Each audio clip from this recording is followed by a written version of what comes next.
ಕೇಂದ್ರ ಗೃಹ ಮಂತ್ರಿ ಅಮಿತ್ ಶಾ ವಿರುದ್ಧ ಗದಗ ಜಿಲ್ಲೆ ಶಿರಹಟ್ಟಿ ನಗರದಲ್ಲಿ ಬೃಹತ್ ಪ್ರತಿಭಟನೆ ನಡೆಯಿತು. ಶಿರಹಟ್ಟಿ ಬ್ಲಾಕ್ ಕಾಂಗ್ರೆಸ್ ಹಾಗೂ ವಿವಿಧ ಸಂಘಟನೆಗಳಿಂದ ಬೃಹತ್ ಪ್ರತಿಭಟನೆ ನಡೆಯಿತು. ಶಿರಹಟ್ಟಿಯಲ್ಲಿ ಅಂಗಡಿ ಮುಂಗಟ್ಟುಗಳು ಸೇರಿದಂತೆ ಎಲ್ಲವೂ ಬಂದ್ ಆಗಿತ್ತು. ಅಮಿತ್ ಶಾ ಪ್ರತಿಕೃತಿ ದಹನ ಮಾಡಿ ಆಕ್ರೋಶವನ್ನ ವ್ಯಕ್ತಪಡಿಸಿದರು ದಲಿತ ಪರ ಸಂಘಟನೆಯವರು. ಪ್ರತಿಭಟನೆಯು ಫಕೀರೇಶ್ವರ ಮಠದಿಂದ ಪ್ರಾರಂಭಗೊಂಡು ಪಟ್ಟಣದ ಪ್ರಮುಖ ಬೀದಿಗಳಲ್ಲಿ ಸಂಚರಿಸಿ ತಹಶೀಲ್ದಾರ್ ಕಚೇರಿಗೆ ತೆರಳಿ ಕೇಂದ್ರ ಗೃಹ ಮಂತ್ರಿ ಅಮಿತ್ ಶಾ ರಾಜೀನಾಮೆ ಕೊಡುವಂತೆ ತಹಶೀಲ್ದಾರ್ ಮುಖಾಂತರ ರಾಷ್ಟ್ರಪತಿಗಳಿಗೆ ಮನವಿಯನ್ನು ಸಲ್ಲಿಸಲಾಯಿತು. ಈ ಸಂದರ್ಭದಲ್ಲಿ ಮಾಜಿ ಶಾಸಕ ರಾಮಕೃಷ್ಣ ದೊಡ್ಡಮನಿ, ರಾಮಣ್ಣ ಲಮಾಣಿ, ಕೆಪಿಸಿಸಿ ಪ್ರಧಾನ ಕಾರ್ಯದರ್ಶಿ ಸುಜಾತ ದೊಡ್ಡಮನಿ, ಎಸ್ಸಿ ಶಿರಹಟ್ಟಿ ಬ್ಲಾಕ್ ಅಧ್ಯಕ್ಷ ಮುತ್ತುರಾಜ್ ಬಾವಿಮನಿ ಸೇರಿದಂತೆ ವಿವಿಧ ಸಂಘಟನೆಗಳು ಪ್ರತಿಭಟನೆಯಲ್ಲಿ ಭಾಗಿಯಾಗಿದ್ವು. Basavaraj Navalgund, bureau report, Shirahatti. ಅಮಿತ್ ಶಾ ಅನ್ನೋರು ಏನ್ ಸಣ್ಣ ವ್ಯಕ್ತಿ ಅಲ್ಲ, ಏನ್ ತಿಳುವಳಿಕೆ ಇರಲಾರ್ದಂತ ವ್ಯಕ್ತಿ ಅಲ್ಲ, ಅಥವಾ ಯಾವುದೋ ಅನುಭವ ವ್ಯಕ್ತಿ ಅಲ್ಲ. ಅವರೊಬ್ಬ ಸಚಿವರು, ಅವರೊಬ್ಬ ಗೃಹ ಮಂತ್ರಿಗಳು, ಅವರು ಸಂವಿಧಾನ ಬರೆದಂತ ಪಿತಾಮಹ ಅವಹೇಳನಕಾರಿ ನುಡಿಗಳನ್ನ ಪದಗಳನ್ನ ಉಪಯೋಗ ಮಾಡ್ತಾರಂತ ಹೇಳಿದ್ರೆ ಈ ಬಿಜೆಪಿ ಅವರಿಗೆ ತಲೆಗೆ ಕೆಟ್ಟಿರ್ಬೋದು ಅಂತ ಹೇಳಿ ನಾನು ಅಭಿಪ್ರಾಯನ ಪಡ್ತಾ ಇದ್ದೀನಿ. ಯಾಕಂತ ಹೇಳಿದ್ರೆ ಅಮಿತ್ ಶಾ ಅವ್ರು ಹೇಳ್ತಾರ ಅಂಬೇಡ್ಕರ್ ಅಂಬೇಡ್ಕರ್ ಅಂಬೇಡ್ಕರ್ ಅನ್ನೋದನ್ನ ಬಿಟ್ಟು ಯಾವ್ದಾದ್ರು ದೇವರ ಜ್ಞಾನವನ್ನ ನುಡಿದ್ರೆ ಸ್ವರ್ಗವನ್ನ ಕಾಣ್ತಿದ್ರಿ ಅಂತ ಹೇಳಿ ಎಂತ ಕೂತಿಗೆಡಿದ ನೋಡ್ರಿ ಅವನು. ಅಂಬೇಡ್ಕರ್ ಅಂಬೇಡ್ಕರ್ ಅಂದಿದ್ದನ್ನ ಗೃಹ ಮಂತ್ರಿ ಆಗೋದನ್ನ ಹಾಗೇನು ಅನ್ನೋದನ್ನ ಅವ ನೆನಪಾಡ್ಯಾನ ಅನ್ನೋದನ್ನ ನಾನು ಇಲ್ಲಿ ವಿಷಯನ ಹೇಳಕ್ ಇಷ್ಟಪಡ್ತೀನಿ.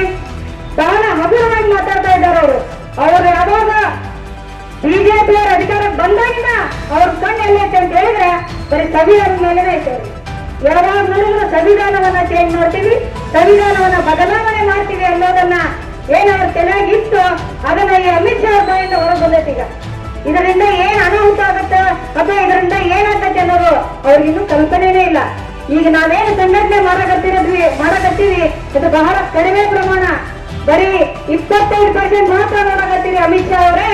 ಇನ್ನು 75% ಇನ್ನು ಹಳ್ಳಿಯೊಳಗೆ ಜನ ಇದ್ದಾರೆ, ಅವರು ಕೂಡ ಎದ್ದಂದ್ರೆ ನೀವು ಸಣ್ಣ ಪ್ರೀತಿನೂ ನಿಮ್ಗೆ ಸಿಗಂಗಿಲ್ಲ ಅಂತ ಹೇಳಿ ನಾನು ಅಭಿಪ್ರಾಯ ಪಡ್ತಾ ಇದ್ದೀನಿ. ಬರೀ ಇಲ್ಲಿ ಈಗ ತಾಲೂಕು ಮಟ್ಟದ ಮಾತ್ರ ಈಗ ನಮ್ಮ ಈ ಒಂದು ಸ್ಟ್ರೈಕ್ಗಳು ನಡೀತಾ ಇದ್ದಾವೆ. ಮುಂಬರುವಂತ ದಿನಮಾನಗಳಲ್ಲಿ ಮಾನ್ಯ ಎಚ್ ಕೆ ಪಾಟೀಲ್ ಸಾಹೇಬರು, ಮಾನ್ಯ GS ಪಾಟೀಲ್ ಸಾಹೇಬರು ನಮಗೆ ಆದೇಶವನ್ನ ಮಾಡಿದ್ದಾರೆ. ಪ್ರತಿ ಗ್ರಾಮದಲ್ಲೂ ಕೂಡ ನಾವು ಈ ಒಂದು ಪ್ರತಿಭಟನೆಯನ್ನ ಹಮ್ಮಿಕೊಳ್ತೇವೆ ಮುಂದಿನ ದಿನಮಾನಗಳಲ್ಲಿ. ಅವಾಗ ಈ ಅಮಿತ್ ಶಾ ಎಲ್ಲಿ ಹೋಗ್ತಾನ, ಈ ಬಿಜೆಪಿ ಅವರು ಎಲ್ಲಿ ಹೋಗ್ತಾರ ಅನ್ನೋದನ್ನ ನಾವು ನೋಡ್ಬೇಕಾಗಿದೆ ಬಂಧುಗಳೇ. ಅಂಬೇಡ್ಕರ್ ಅಂದ್ರೆ ನಮಗೆ ದೈವ, ಅಂಬೇಡ್ಕರ್ ಅಂದ್ರೆ ನಮಗೆ ಉಸಿರು, ಅಂಬೇಡ್ಕರ್ ಅಂದ್ರೆ ನಮಗೆ ಶಕ್ತಿ, ಅಂಬೇಡ್ಕರ್ ಅಂದ್ರೆ ನಮ್ಮ ಬದುಕು. ಅದನ್ನ ಯಾರಿಂದ ಏನು ಕಿತ್ಕೊಳ್ಳಕ್ ಆಗಂಗಿಲ್ಲ. ಇಂತ ಅಮಿತ್ ಶಾ ಅವರು 3 ಅಮಿತ್ ಶಾ ಅವರು ಬರಲಿ, ನಾವು ಎದುರ್ಸಕ್ ರೆಡಿ ಇರ್ತೀವಿ. ಅಮಿತ್ ಶಾ ಅವರು ಕೂಡಲೇ ಎಚ್ಚೆತ್ಕೊಳ್ಬೇಕು. ಇನ್ನು ಸಣ್ಣ ಬದಲಾವಣೆ ಆಗ್ತಾ ಇದ್ದಾವೆ, ಇದೇ ಎಚ್ಚೆತ್ಕೊಂಡು ನೀವೇನಾದ್ರೂ ಕ್ಷಮೆಯನ್ನ ಕೇಳಿ ಉಳ್ಕೊಂತೀರಿ, ಇಲ್ಲ ಅಂತಂದ್ರ ನೀವನ್ನ ಅಡ್ಡಾಡಿ ಹೊಡೆಯೋದು ದೂರಿಲ್ಲ ಅಂತ ಹೇಳಿ ನಾನು ಅಭಿಪ್ರಾಯನ ಪಡ್ತೀನಿ. ಈ ಬಿಜೆಪಿಯವರ ಮನಸ್ಥಿತಿ ಯಾವ ರೀತಿ ಐತೆ ಅಂತ ಹೇಳಿದ್ರೆ, ಒಂದು ಕಡೆ ಅಮಿತ್ ಶಾ ಅವರು ಈ ರೀತಿ ಮಾತಾಡ್ತಾರ, ಇನ್ನೊಂದು ಕಡೆ ಮೊನ್ನೆ ನಮ್ಮ ನಾಯಕಿ ಲಕ್ಷ್ಮೀ ಹೆಬ್ಬಾಳ್ಕರ್ ಅವ್ರ ಬಗ್ಗೆ ಮಾತಾಡಿದಂತ ನುಡಿಯನ್ನ ನೀವು ನೋಡಿರಿ. ಎಂತ ಪದಗಳನ್ನ ಬಳಸ್ತಾ ಇದ್ದಾರೆ ಇವರು. ಅವ್ರ ಮನೆಯಲ್ಲಿ ಅಂದ್ರೆ ಹೆಣ್ಣು ಮಕ್ಕಳು ಇಲ್ವಾ ಅಥವಾ ಅವ್ರ ಮಕ್ಕಳು ಇಲ್ವಾ? ಯಾಕೆ ಹೆಣ್ಮಕ್ಳ ಬಗ್ಗೆ ಅವ್ರಿಗೆ ಇಷ್ಟು ಕೆಟ್ಟ ಪದಗಳನ್ನ ಬಳಸ್ತಾ ಇದ್ದಾರೆ? ಯಾವ್ದಾದ್ರು ಒಬ್ರು ಹೆಣ್ಮಗಳು ಉನ್ನತ ಸ್ಥಾನಕ್ಕೆ ಹೋಗ್ತಾಳ ಅಥವಾ ಯಶಸ್ವಿ ಸ್ಥಾನಕತ್ತಾಳ ಅಂತ ಹೇಳಿದ್ರೆ ಆಕೆ ಕ್ಯಾರೆಕ್ಟರ್ ಬಗ್ಗೆ ಮಾತಾಡೋರಿಗೆ ಇವ್ರನ್ನ ಹಂಗ ಹೊಡಿಬಾರ್ದು, ಇವ್ರನ್ನ ಕಾಲಕ್ಕೆ ತಗೊಂಡು ಹೊಡಿಬೇಕಿತ್ತು ಅವ್ರು. ಮೇಡಮ್ ಬಿಟ್ಟಾರ ಅವ್ರು. ಇನ್ನು ಲಕ್ಷ್ಮೀ ಹೆಬ್ಬಾಳ್ಕರ್ ಅವರು ಆ ನುಡಿಯನ್ನ ಕೇಳ್ಕೊಂಡೆ ಕಾಲಾಗಿ ಒಂದು ಚಪ್ಪಲ್ ತಗೊಂಡು ಹೊಡಿಬೇಕಿತ್ತು ಅವ್ರ ಸಿಟಿ ರವಿಗೆ, ಆದ್ರೆ ಅವ್ರು ಬಿಟ್ಟು. ಆದ್ರೆ ಇಂಥವೆಲ್ಲ ಯಾಕೆ ಮಾಡ್ತಾರಂತ ಆ ಒಂದು ಹೆಣ್ಣುಗಳು ಗೃಹಲಕ್ಷ್ಮಿ ಮುಖಾಂತರ ಒಳ್ಳೆ ಕಾರ್ಯಕ್ರಮವನ್ನು ಮಾಡ್ತಾ ಇದ್ದಾರೆ.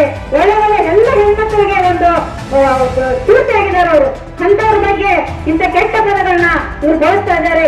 ಬಿಜೆಪಿ ಅವರು ಎಂತ ಸ್ಥಿತಿಗೂ ಇವರು ಎದೆಗಿಲ್ಲ ಅನ್ನೋದಕ್ಕೆ ಇವೆರಡೇ ಸಾಕ್ಷಿಗಳು. ಯಾಕಂತ ಹೇಳಿ ಒಂದು ಅಮಿತ್ ಶಾ ಅವರು, ಒಂದು ಈ CT ರವಿ ಅನ್ನೋರು.